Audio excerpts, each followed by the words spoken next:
भाइयों और देश का उज्जवल भविष्य प्यारे बच्चों, मैं आप सबका बहुत बहुत धन्यवाद करती हूँ, अभिनंदन करती हूँ।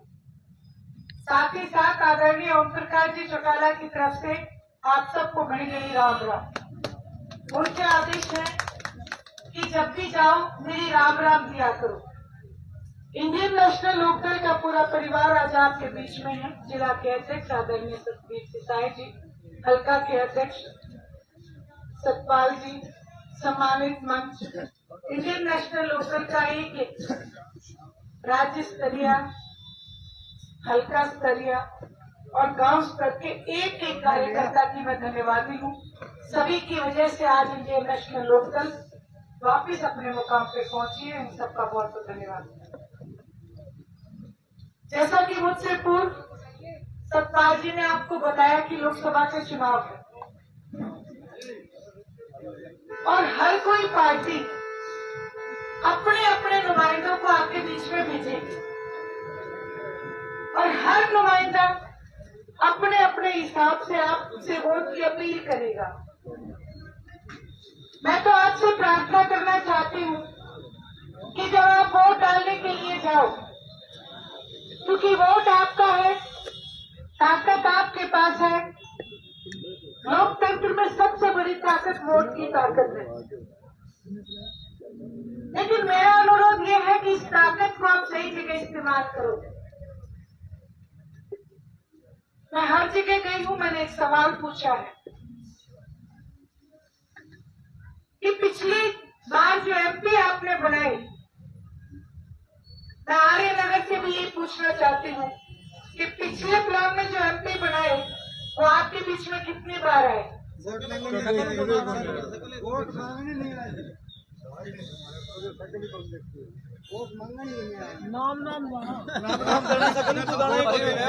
मैं इसी बात के लिए मैंने ये बात पूछी कि ऐसे कैंडिडेट को वोट देने का क्या फायदा जिसको ये पता ही नहीं कि आपने उसको वोट दिए। और उनको आपके वोट की कोई कदर नहीं। और एक विवाद चल गया। ये जो नेता है ना, ये नेता नहीं रहे, एजेंट बन गए। एक प्लान में एक पार्टी के लिए, दूसरा प्लान में फिर कहते हैं कि मारी विचारधारा दूसरी पार्टी में। हाँ, तो इसलिए मेरा कहने का मतलब सिर्फ यही है कि ऐसे नेताओं को वोट देके अपना वोट खराब मत करो। प्रत्यक्ष को प्रमाण की जरूरत नहीं होती। पूरे हिंदुस्तान में हरियाणा एक बहुत छोटा सा राज्य है।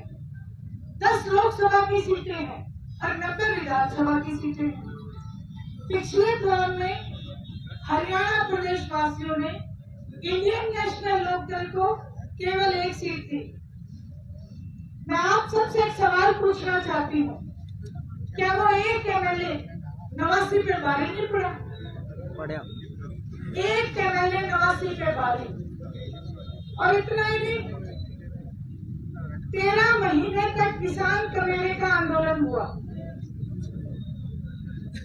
13 महीने तक आंदोलन में केवल एक ही बात किसान ने कही कि अगर कोई एमएलए एमपी अपने सीट से त्याग पत्र देके हमारे बीच में आएगा तो हमारा आंदोलन मजबूत हो जाएगा। पूरे हिंदुस्तान में 4216 एमएलए एमपी है। 4216 एमएलए एमपी में से किसी ने सीट नहीं छोड़ी। केवल एक सीट होते हुए भी आप खुद सोचो कि आपको भूख बहुत जोर से लगी हो और थाली में एक ही रोटी हो। उस एक रोटी को छोड़ने का अगर काम किसी ने किया तो आदरणीय अभय सिंह चौटाला।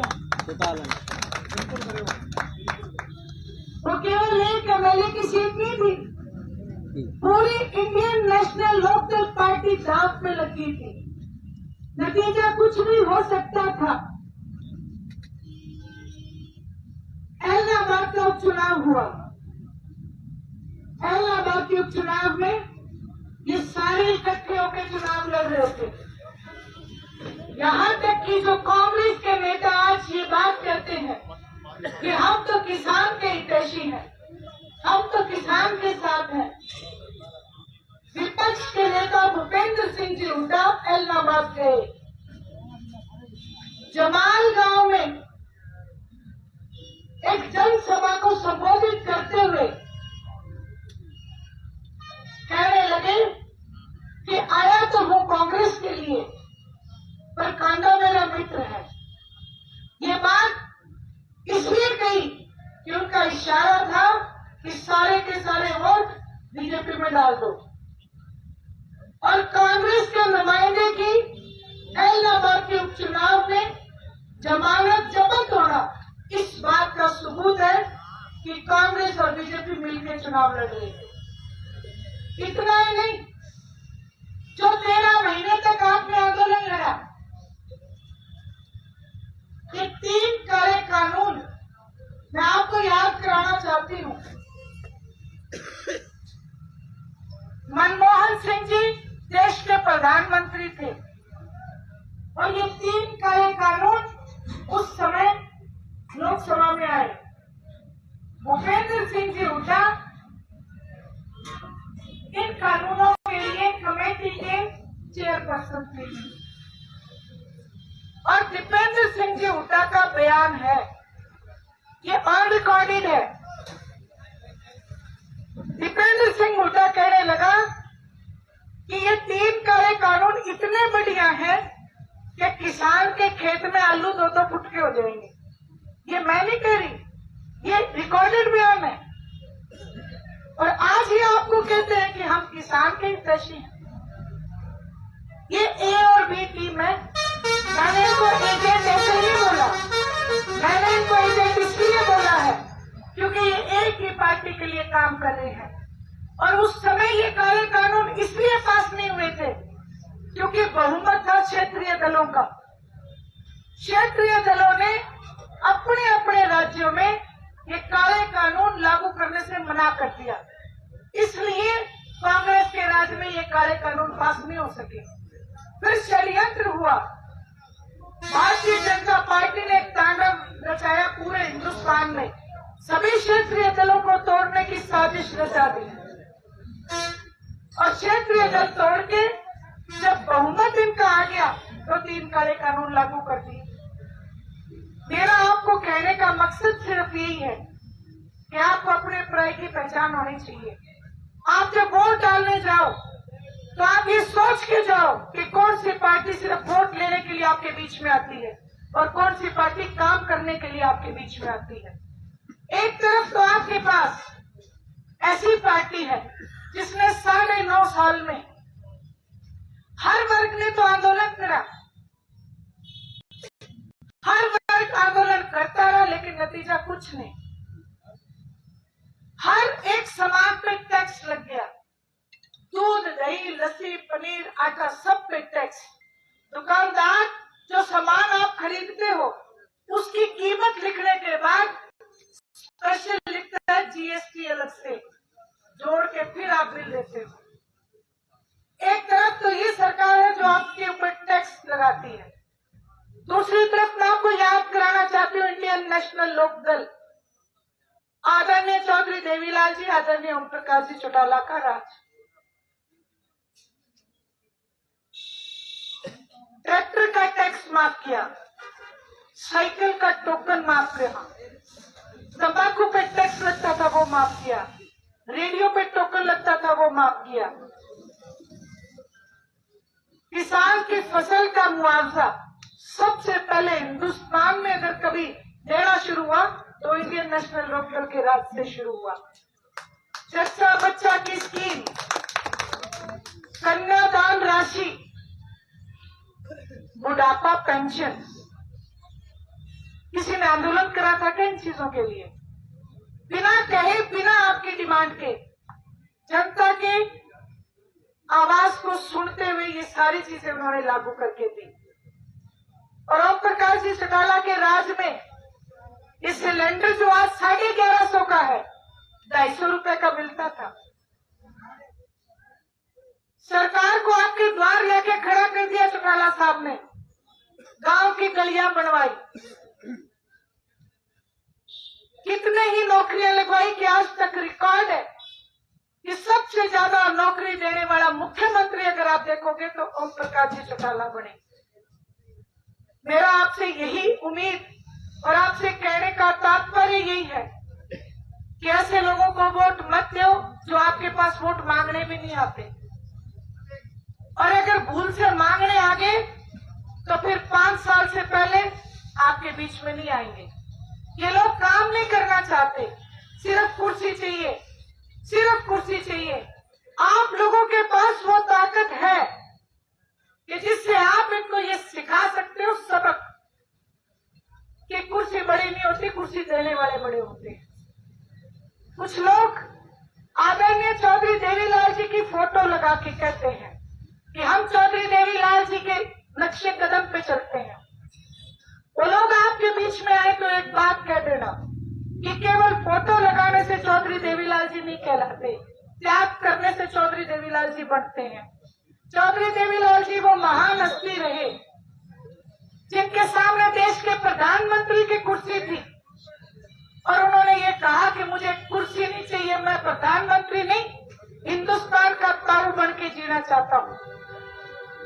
इन लोगों को आप बता सकते हैं, आप सबक सिखा सकते हैं। ज्यादा बात नहीं कहूंगी। इन एजेंटों को वोट मत देना, अपनी बहन को, अपनी बेटी को वोट दे देना, आपका मान और सम्मान करूंगी। ये लोग तो देश की सबसे बड़ी पंचायत में जाके गुलामी करेंगे। मैं आपसे वायदा करती हूँ, हिसार क्षेत्र की लड़ाई देश की सबसे बड़ी पंचायत में जाके लड़ाई लड़ने का काम करूंगी, उसको जीत के आपके पास लेके आऊंगी।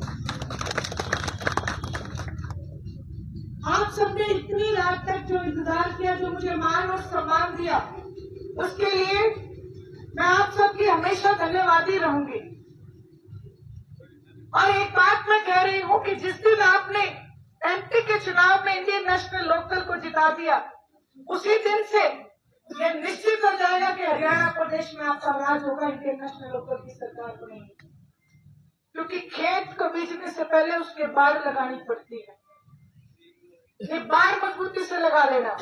और जैसे ही आपका राज बढ़ेगा, पहली कलम से जो बुढ़ापा पेंशन आदरणीय चौधरी देवीलाल जी ने 100 रुपए शुरू की थी, उसको बढ़ा के 7,500 रुपए करने का काम करेंगे।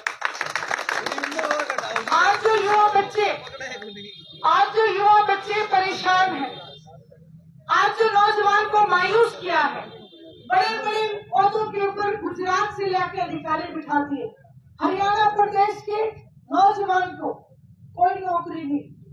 चौटाला साहब ने कहा है कि आप अपना राज बढ़ाओ, हर घर से एक युवा को नौकरी देंगे, चाहे वो बेटा हो चाहे वो बेटी हो। जब तक नौकरी नहीं मिलेगी, उसे 21,000 रुपए बेरोजगारी भत्ता देने का काम करेंगे ताकि वो मायूस ना हो। जो महिला शक्ति है, मैंने जैसे आपको कहा कि दूध, दही, लस्सी, पनीर सब पे टैक्स है, महंगाई बहुत है। इस महंगाई से लड़ने के लिए एक महिला पेंशन शुरू करेंगे। हर चूल्हे को, हर महिला को एक गैस का सिलेंडर बनवा के और साथ में 1100 रुपए देंगे ताकि महिला अपना चूल्हा चौका आराम से चला सके। यही बात आपके बीच कहने आई थी। कुछ लोग आएंगे आपके बीच में ये कहेंगे कि ये हो नहीं सकता। आप उनसे कहना कि जब चौधरी देवीलाल जी 100 रुपए पेंशन की बात किया करते थे, तब भी कर्जा माफ की बात किया करते थे, तब भी लोग ये कहते थे कि हो नहीं सकता। आप उनसे कहना ये चश्मे का निशान नहीं, चौधरी देवीलाल जी की विचारधारा है। इस पार्टी में जो बात कह दी जाती है उसको पूरा किया जाता है, झूठ नहीं बोला जाता।